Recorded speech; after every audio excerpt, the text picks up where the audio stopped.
बागेश्वर धाम प्रमुख और कथावाचक धीरेन्द्र कृष्ण शास्त्री जी को गोपालगंज बिहार में कथा के लिए आना था, लेकिन उनके आने पर कुछ राजनीतिक दलों के नेताओं ने विरोध किया कि आप बिहार मत आइए।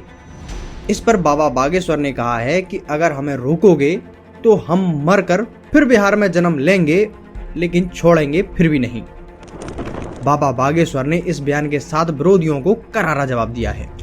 बाबा जी बुधवार को बिहार के गोपालगंज पहुंचे और अपनी कथा भी करी, जहां अपने प्रवचन के दौरान एक बार फिर उन्होंने हिंदुत्व का मुद्दा भी उठाया है।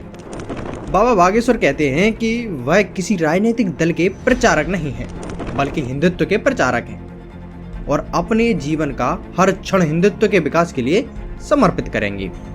जब तक हमारे प्राण रहेंगे हम हिंदुओं के लिए जिएंगे और हिंदुओं के लिए ही मरेंगे। हम इस देश के हिंदुओं को जगाने के लिए आए हैं। बाबा बागेश्वर महाराज यहीं रुक जाते तो ठीक था, लेकिन उन्होंने आगे भी खूब सुनाया। कहा कि यदि किसी देश के मुसलमानों को निकाला जाता है तो दुनिया में 65 मुस्लिम देश हैं जो उनका स्वागत करेंगे, लेकिन यदि हिंदुओं को फिजी, पाकिस्तान, भारत और नेपाल या मॉरिशस से निकाल दिया जाए तो उनके पास कोई ठिकाना नहीं है। बाबा बागेश्वर महाराज ने कहा कि बिहार आने से जितना रोका जाएगा वह उतना ही अधिक आकर कथा करेंगे।